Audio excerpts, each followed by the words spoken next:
오늘 성탄주의를 맞이하여서 예배의 자리에 나오신 우리 모든 성도님들 큰 기쁨의 좋은 소식을 듣는 은혜의 자리가 될 수 있기를 소망합니다. 성탄절 아침에 가장 먼저 울려 퍼졌던 선포는 천군과 천사의 찬양하는 소리였는데요. 우리 함께 이 시간 예배에 참석하신 주변에 계신 분들과 함께 우리 서로가 천군과 천사가 되셔서 서로 화답하면서 인사하시면 좋겠습니다. 우리 성탄절에 빠질 수 없는 인사, 우리 한 분이 하늘엔 영광 인사하시면 옆에 계신 분은 어떻게 인사하시면 되겠습니까? 땅에는 평화. 우리 함께 같이 인사하시죠. 하늘에는 영광, 땅에는 평화. 성탄의 기쁨과 은혜가 가득하시기를 소망합니다. 돌아오는 목요일 성탄절 당일에는 우리가 12월 25일 성탄 감사 예배와 함께 우리 교회 학교에서 준비한 성탄 축하 발표회 시간이 함께 진행이 되어집니다. 온 가족 함께 참석하셔서 우리 영광과 평화로 하늘과 땅을 연결시키는 축복의 자리가 될 수 있기를 원합니다. 저희가 성탄 시즌을 보내면서 가장 많이 듣는 용어 가운데 하나가 이 임마누엘이라고 하는 말이죠. 예배실 위에 보시면 임마누엘 큼지막하게 써 있는 현수막이 붙어 있고 우리 교회 구석구석에도 이와 같은 임마누엘이라고 하는 문구가 쓰여져 있는 현수막을 확인하실 수 있습니다. 여러분은 이번 12월 한 달 동안에 교회를 출입하실 때마다 자주 마주쳤는데 이 임마누엘이라고 하는 이 단어를 볼 때 어떠한 소감과 느낌이 드셨는지요? 저는 어렸을 때 우리 교회에서 친구들과 장난을 칠 때 이러한 장난을 많이 쳤습니다. 어떤 친구가 예배당에 와서 이렇게 손을 모으고 기도하면 목사 아들인 제가 제일 먼저 가서 그 친구 옆구리를 팍 찌르면서 야 임마! 그러면 그 친구가 저를 보지요. 그럼 얼른 누엘이야 하면서 제가 임마누엘로 장난을 쳤었던 그런 기억이 있는데 여러분, 과연 임마누엘이라고 하는 이 용어가 우리가 가볍게 농담으로 주고받도록 우리에게 주신 이름인가? 안타까운 점은 이 말을 우리가 그동안 신앙생활을 하면서 너무 많이 들어서 그런지 익숙한 나머지 이 말이 얼마나 어마어마한 말인가를 우리가 잊어버리고 살 때가 많다는 것입니다. 하늘 위에 하늘을 내어드려도 부족한 우리 주 예수 그리스도께서 우리를 구원하시기 위해서 이 땅 가운데 우리와 함께 하시기 위해서 오신, 그러기에 온 세상과 온 우주가 흔들어 놓을 만큼의 지각변동과 같은 말씀인데 우린 그만 아쉽게도 이 말을 너무 많이 들어서 임마누엘의 무게감을 잃어버리고 사는 것은 아닌가 하는 생각을 갖게 되어집니다. 그래서 오늘은 저희가 성탄주의를 맞이하여서 예수님께서 조금 섭섭하게 생각하시고 있는 이 임마누엘이 가지고 있는 그 무게감을 다시 한번 회복하는 말씀의 시간이 되었으면 좋겠습니다. 저는 특별히 이 임마누엘이라고 하는 이 말 속에는 동전의 양면과 같이 두 가지의 측면이 있다라고 생각이 되어집니다.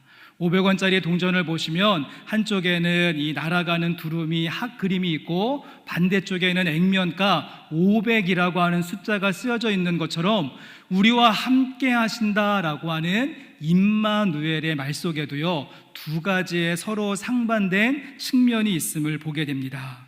다른 말로 바꾸어 본다면 임마의 측면이 있고 누엘의 측면이 있다는 것이죠. 제가 좀 전에 어렸을 때 친구들과 임마 누엘이야 이렇게 장난을 쳤는데 여러분 그게 결코 의미 없는 장난이 아니라는 것입니다. 제가 그 장난을 칠 때는 의미를 모르고 이야기했지만 임마누엘의 그 측면 속에는 전치사로서의 임마의 의미가 있고 명사로서의 누엘의 의미가 있다라고 말씀드릴 수가 있는 것이죠. 그래서 오늘은 저희가 함께 이 두 가지의 측면을 같이 한번 살펴보시고 이 두 가지를 하나로 묶게 되어졌을 때 하나님이 우리와 함께 하신다라고 하는 이 말이 얼마나 어마어마한 무게감이 있는지 다시 한번 깨닫게 될 것입니다. 자, 그렇다면 이 중에서 먼저 우리와 함께 하신다라고 하는 임마누엘, 그 무게감을 회복해야 하는데요, 임마누엘에서 앞에 있는 임마는 전치사로서 누구누구와 함께라고 하는 뜻을 가지고 있습니다.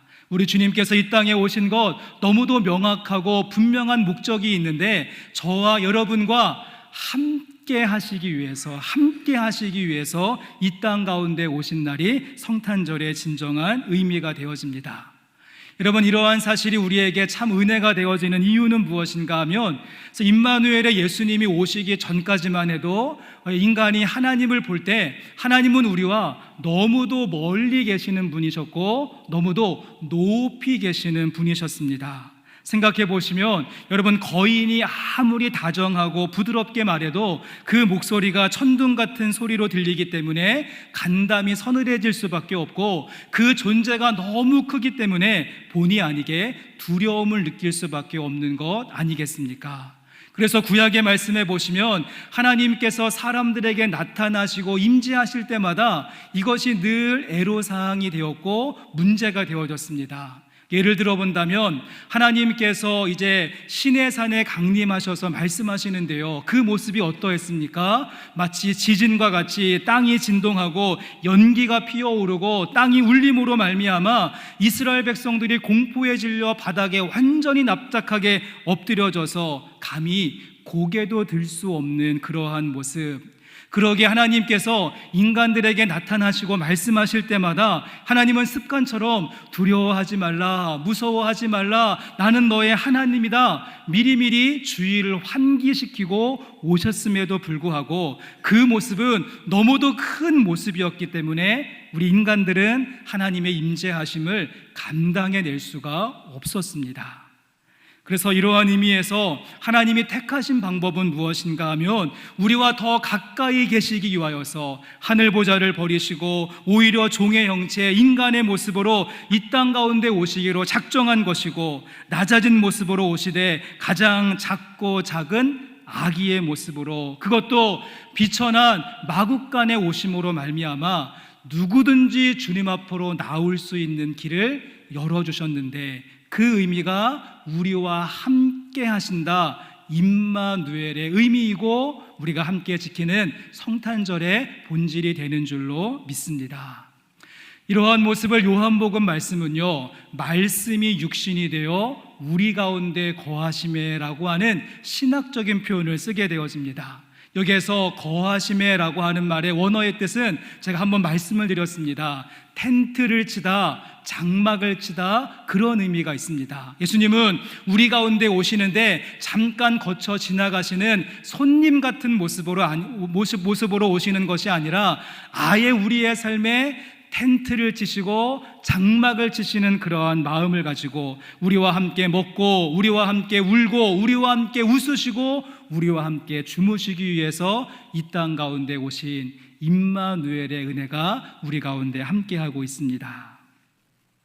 사실 함께 보시는 이 본문의 말씀은요, 구약에 있었던 한 말씀을 그대로 마태복음이 인용하고 있는 말씀, 컨트롤 C, 컨트롤 V 해가지고 그 구약에 있었던 예언의 말씀을 그대로 카피 페이스트한 그런 말씀이라고 할 수 있는데요, 마태복음 1장 22절 말씀, 그래서 한번 보시면 마태복음 1장 22절에 이 모든 일이 된 것은 주께서 선지자로 하신 말씀을 이루려 하심이라. 이미 구약의 선지자가 이 이야기를 했고 지금 마태복음 말씀이 그대로 인용하고 있는데, 그럼 어떠한 말씀이 오늘 본문에 출처가 되어지는가? 이사야서 7장 14절의 말씀을 같이 한번 읽어보겠습니다.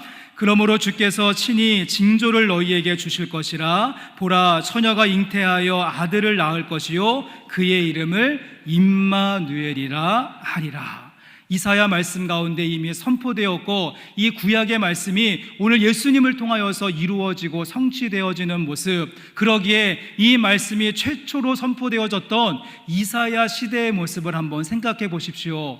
여러분, 그때는 지금 우리의 현재의 모습과 너무도 비슷하고 흡사한 점을 가지고 있습니다. 당시 하나님 백성들, 유다 백성들은 외세의 침공을 받아서 비참하게 유린당하고 있는 상태였고, 유다의 왕은 너무도 무능하기 짝이 없었으며 거기에 더해서 온 나라가 우상 숭배에 쩔어 있는, 그래서 정치, 경제, 문화, 또 경제, 사회 이 모든 면에 있어서 총체적인 난국의 시대였습니다.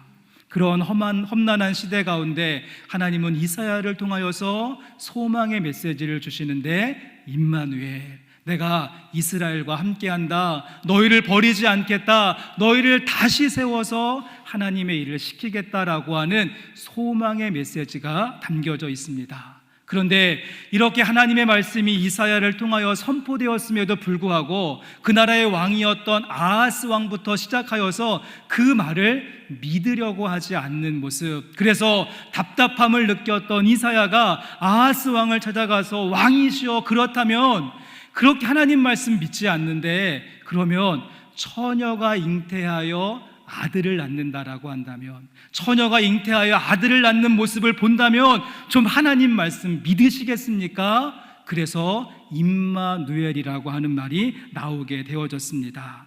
이사야의 시대나 지금 우리가 살고 있는 이 시대나 고통과 절망이 가득하고 두려움과 혼란스러움이 가중되고 정말 한치 앞을 알 수 없는 불안의 시대에 여전히 그 시대는 우리에게 주어져 있습니다. 여러분, 그러한 시대 가운데 다시 한번 우리 이제 한 해를 마무리하고 새로운 1년을 준비해야 되는 분기점 가운데 있는데, 주님은 지금도 여전히 우리와 함께하고 계시는 줄로 믿습니다.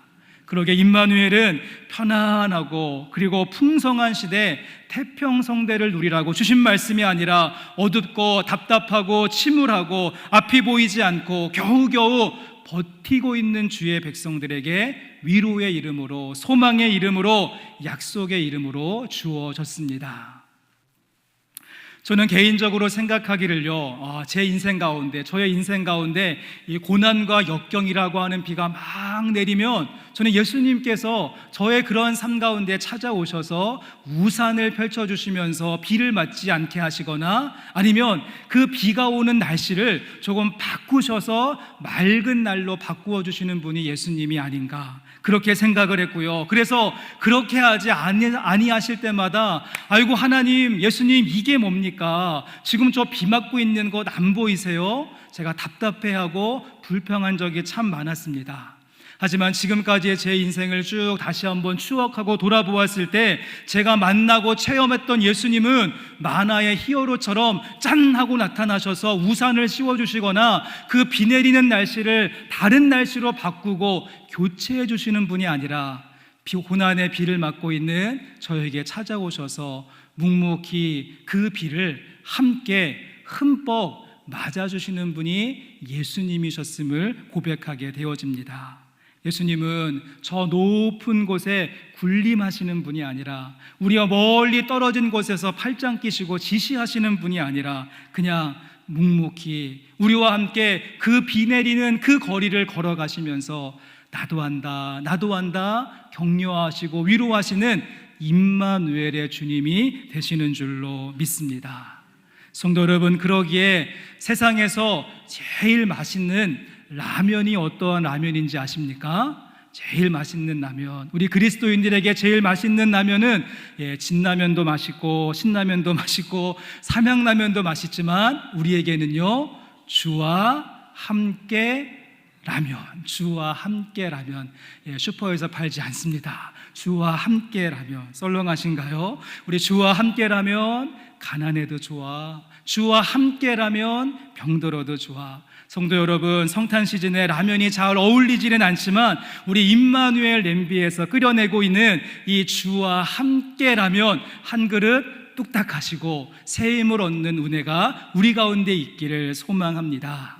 여러분, 이러한 관점을 가지고 성경 말씀을 쭉 읽어보시면 무수히 많은 주의 백성들이 주와 함께 라면을 먹고 새 힘을 얻는 장면이 있는데요, 여러분 잘 아시는 요셉의 인생을 보십시오. 창세기 39장 2절과 3절 말씀에 여호와께서 요셉과 함께 하심으로, 요셉과 함께 하심으로 노예로 있든지 감옥에 있든지 총리로 되어져 있든지 하나님의 함께 하심을 경험했습니다. 또한 모세의 경우 출애굽기 3장 12절 말씀에 하나님이 이르시되 내가 반드시 너와 함께 있을 것이다. 여호수아에게 말씀하십니다. 여호수아서 1장 9절에 내가 내게 명령한 것이 아니냐, 강하고 담대하라, 두려워하지 말며 놀라지 말며 내가 어디로 가든지 내 하나님 여호와가 너와 함께 하느니라. 이사야에게도 말씀하십니다. 이사야서 41장 10절에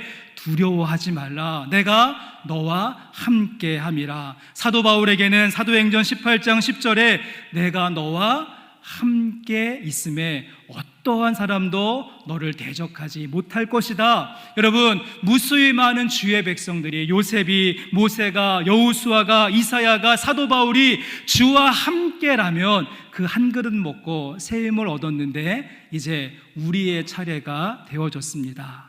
하나님은 향방을 잃어버린 우리의 삶 가운데 찾아오셔서 지칠 대로 지쳐있고 하염없이 눈물 흘리고 있는 우리 가운데 찾아오셔서 이해하고 들어주십시오. 임마, 두려워하지 마. 임마, 걱정하지 마. 임마, 쫄지 마. 지금 우리에게도 임마누엘을 선포하시고 계심을 여러분 꼭 기억하십시오. 우리가 저 하늘 꼭대기에 있을지라도, 내 자리를 스올에 펼지라도, 내가 새벽 날개 치며 바닥 끝에 대롱대롱 걸려 있을지라도 그 자리에서도 우리 주님께서 함께 하시는 줄로 믿습니다.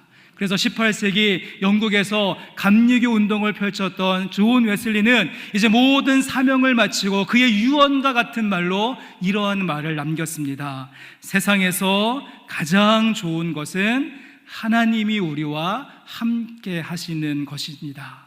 The best of all is God is with us. 주님께서 우리와 함께 하시는 것이 이 세상에서 가장 좋은 것임을 고백하시면서 그 주님과 함께 한 해의 삶 은혜로 마무리하시고 소망으로 출발하는 우리 영생교회 성도님들 되시기를 주님의 이름으로 간절히 축복합니다. 자, 그런가 하면 제가 말씀을 시작하면서 임마누엘에는 동전의 양면과 같이 또 다른 측면이 있다라고 말씀을 드렸죠. 임마, 누구누구와 함께라고 하는 전치사의 의미도 있지만 또 한 가지 누엘은요, 우리 하나님, 하나님이라고 하는 명사의 모습으로 쓰여집니다. 저는 성경 속에 엘자로 시작하는 그런 말이 많습니다. 엘로힘, 엘샬다이, 엘로이, 엘베델 등등. 여러분, 엘이 들어가면 하나님의 속성을 이야기하죠. 전능하시고 모든 것을 알고 계시는 전지하신 분이시고 어디든지 계시는 편지하시는 분이시며 능치 못할 일이 없으신 그 능력의 하나님을 엘이라고 하는 말로 표현하는 것을 보게 되어집니다. 여러분, 한번 생각해 보시기를 바랍니다. 우리와 함께 한다라고 하는 말씀도 은혜가 되어지는데, 누엘, 엘, 전능하신 하나님께서, 모든 것을 알고 계시는 하나님께서 우리와 함께 하신다. 어떠한 느낌으로 다가오시는지요? 여러분, 하나님이 우리와 함께 하신다는 말이 우리에게 위로가 되고 힘이 되어지고 소망이 되기도 하지만, 여러분, 그 함께 하신다는 말이 솔직히 저에게는 약간은 부담스럽기도 하고 불편한 말씀으로 다가오기도 한다는 것입니다.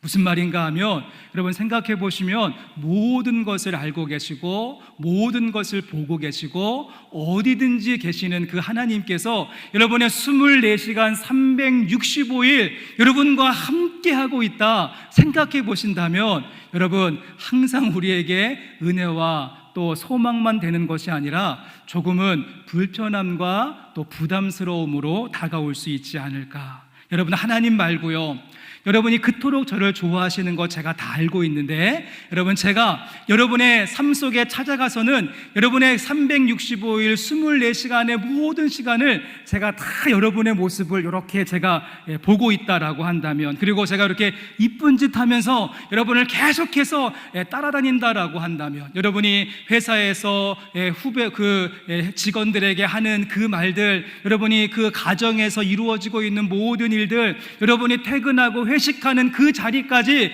여러분 제가 동석한다라고 한다면 여러분 어떠실 것 같습니까?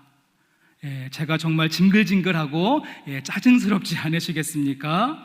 여러분, 그러기에 임마누엘 하나님이 우리와 함께 하신다는 말은요, 동전의 양면과 같아서 지치고 힘든 사람들에게는 위로와 격려와 소망의 말씀이 되기도 하겠지만, 마음이 교만하고 죄악과 짝하고 있는 사람에게는 반대로 하나님이 함께 하신다는 임마누엘의 말이 불편하고 부담스러우며 저주의 말씀이 될 수도 있다는 것입니다.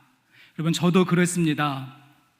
이 성탄 현수막 임마누엘 크게 써 있는 현수막이요, 저희 교회 이제 그 본당 앞에 하나 붙어 있고, 저쪽 드림필드 꿈꾸는 뜰 앞에 하나 붙어 있고, 또 하나는 저기 대주차장 끝쪽에 또 하나가 붙어 있어서 제 솔직한 마음은 이 현수막이 보이는 이 범위 안에, 그래서 우리가 교회 안에서 사역하고 활동하고 예배할 때는 임마누엘의 은혜가 얼마나 우리에게 한량없는 은혜로 임하는지를 모릅니다.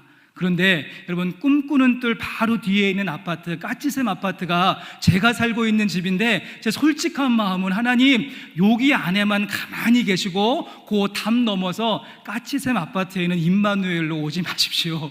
거기는 제가 대빵인 곳이고 거기는 제 마음대로 좀 했으면 좋겠습니다. 하나님, 제발 임마누엘 하시는데 요 교회 안에 선 넘어오지 마시고 여기 교회 안에서만 가마떼기처럼 가만히 계시면 되겠습니다.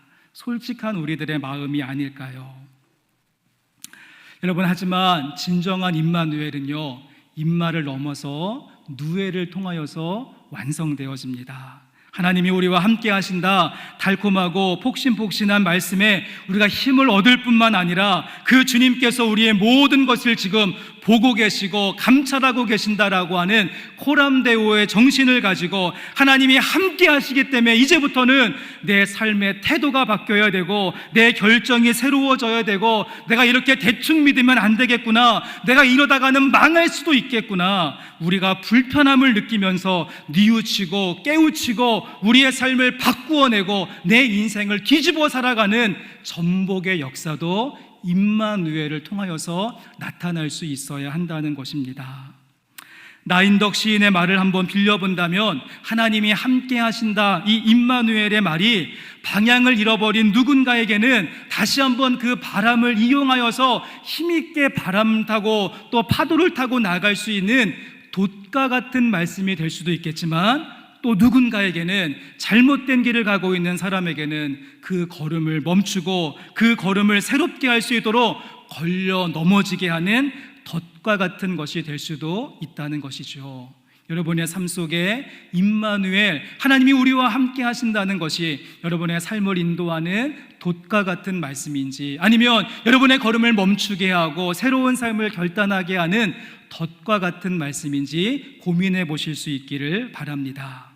예수님께서 이 땅 가운데 오시고 임마누엘로 사셨을 때 그 모습은 너무도 극명하지 않았습니까? 어떠한 사람은요, 예수님이 함께 하심으로 말미암아서 위로함을 얻은 사람도 있었고, 어떤 이들은 예수님으로 인하여서 불안해했던 사람도 있습니다. 어떤 이들은 예수님을 친구처럼 편안하게 생각한 사람도 있었고, 어떤 사람은 예수님을 죽이고 싶을 만큼 불편하게 느꼈던 사람도 있었으며, 가난하고 소외된 자들은 예수님께서 축복의 임마누엘로 만나는 경험이 있었지만, 권력자들과 기득권자들에게는 예수님은 저주의 임마누엘이 되고 말았다는 사실입니다. 성도 여러분, 그리고 하나님은 이제 그 임마누엘의 사명을 우리 교회에게, 또 오늘 성탄주일 예배를 드리고 있는 저와 여러분에게 그와 같은 사명을 주셨다라고 저는 생각합니다. 저는 우리 영생교회가 임마누엘의 교회가 되었으면 좋겠고, 2025년도의 삶을 마무리하고 2026년도를 계획하고 준비하는 여러분의 길이 임마누엘의 여정이 될 수 있었으면 좋겠습니다. 무슨 말인가 하면, 우리 주변에 있는 사람들이 우리 영생교회의 모습을 보면서, 와, 정말 그렇구나, 하나님이 우리와 함께 하시는 건 맞아, 하나님이 우리와 함께 하시고 계시는 거 확실하구나, 우리 가운데 역사하시는 하나님으로 인하여서 정말 임마누엘이 증명이 되어지고, 우리 주변에 지치고 힘들고 기댈 곳 없는 자들이 우리 교회를 통하여서 임마누엘 주님, 우리와 함께 하시는 주님의 위로함과 새 힘을 얻는 은혜가 있었으면 좋겠습니다.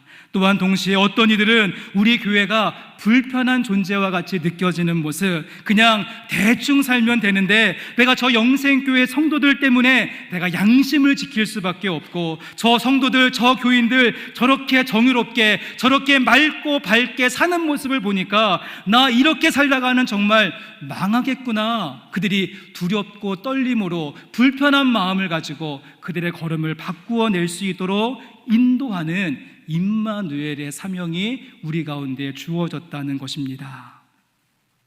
제가 요즘 틈틈이 읽고 있는 책 가운데 동아시아의 강아지똥으로 잘 알려져 있는 권정생 선생하고 또 문학작가, 아동문학가인 이호덕 선생이 서로 주고받은 편지를 이렇게 묶어놓은 책이 한 권 있는데요. 선생님, 요즘은 어떠신가요? 라고 하는 책이 있습니다. 이 책에 보시면 이제 권정생 선생이 이제 이호덕 선생에게 편지를 하는데 그 내용 가운데 이러한 내용이 있습니다. 한번 보여주시면, 돈이면 다 되는 세상이 싫어. 나는 돈조차 싫었습니다. 돈 때문에 죄를 짓고 하늘까지 부끄러워 못 보게 되면 어쩌겠어요. 내게 남은 건 맑게 트인 푸른빛 하늘 한 조각.